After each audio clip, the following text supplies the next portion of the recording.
There are discoveries that fascinate scientists, and then there are those that haunt them. Deep beneath the earth, inside a cave sealed for tens of thousands of years, lies a painting, simple at first glance, but so disturbing that even the most seasoned archaeologists hesitated to interpret it. It's over 20,000 years old, created long before written language, kingdoms, or cities. A message left by people who had no words, only symbols. And yet, what they painted still manages to send a chill down the spine of anyone who looks at it. This isn't just ancient art. It's a window into the darkest corners of the human mind. A glimpse at what our ancestors feared most. It began with a collapse. A crack in a limestone wall exposed a hidden chamber in southern France. Inside, the air was still, untouched for millennia. When archaeologists descended into the chamber, their lights revealed scenes that seemed alive. Horses running, mammoths in motion, lines of bison painted with breathtaking skill. But in one corner, separated from the others, was a single figure, faint, humanoid, and wrong. The body was sprawled out, arms stretched, the head replaced by something inhuman. Around it were marks that looked like weapons, or perhaps wounds. The pigment used, red ochre, gave the illusion of blood. At first, they thought it might be part of a hunt scene, but as more was revealed, a terrifying pattern began to emerge.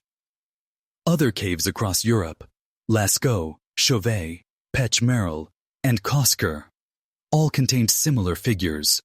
Humans pierced, twisted, dying. These weren't accidents or random doodles. They were deliberate, detailed, remembered. It was as if the Ice Age world had recorded its violence on stone. To understand this painting, we need to go back, much further than France, further than Europe itself, to the birthplace of symbolic thought. At Blombos Cave in South Africa, archaeologists discovered ochre stones engraved with crosshatch patterns dating back more than 70,000 years. These weren't tools or weapons. They were ideas. Art. They showed that early humans were capable of abstract thought, of creating something not for survival, but for meaning. And what's even more unsettling, humans weren't alone in this. In Spain, red symbols and handprints over 64,000 years old were found in caves long before Homo sapiens arrived. The artists? Neanderthals. That means the urge to create, and maybe to remember fear, was older than us. It was something primal, shared across species. So by the time early humans reached Ice Age Europe, art had become a tool, not just to decorate, but to communicate stories, beliefs, and warnings. Imagine Europe 20,000 years ago. Glaciers the size of continents, endless plains of ice and wind, and scattered across this frozen wilderness, tiny groups of humans, maybe a few dozen at most. They lived by hunting mammoths, reindeer, and bison, always moving, always surviving. To them, the world was alive. Every animal, every storm, every shadow in the cave held power. And deep underground, they painted. Some believe it shows a shamanic ritual, a trance in which the hunter merges with the animal. Others think it's the record of a real death, a failed hunt immortalized in paint. But there's one interpretation that unsettles even the most skeptical researchers, that the man in the painting is not a hunter at all. He's a warning.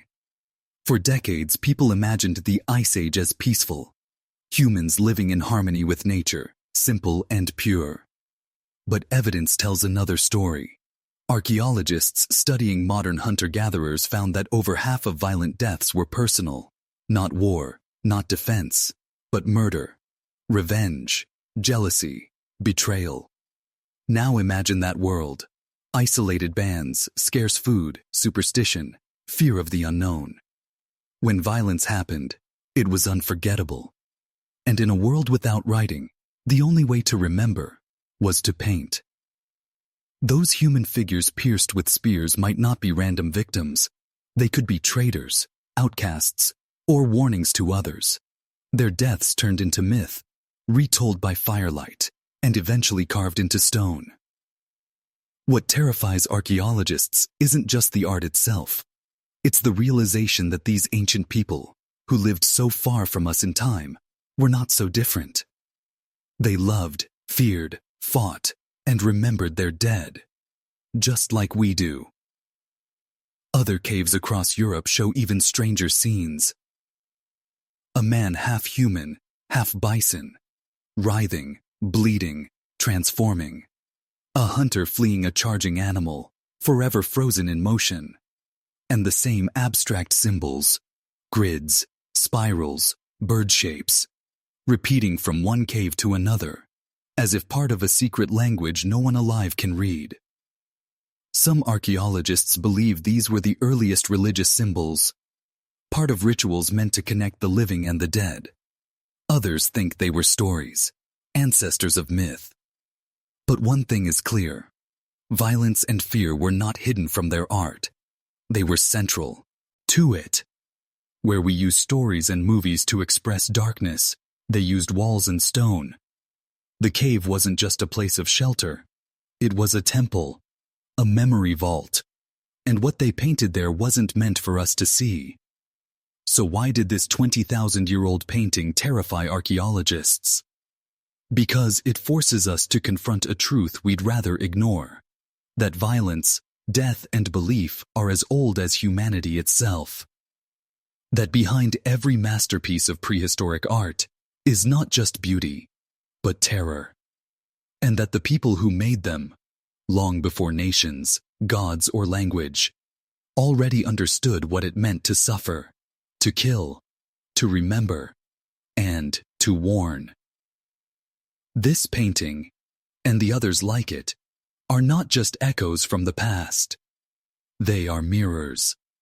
And in them, we see ourselves, our fears, our stories, our darkness, painted 20,000 years ago, by hands that once trembled just like ours. The Ice Age caves are silent now. The torches are gone. The people who painted those walls have turned to dust. But their voices remain, not in words, but in images.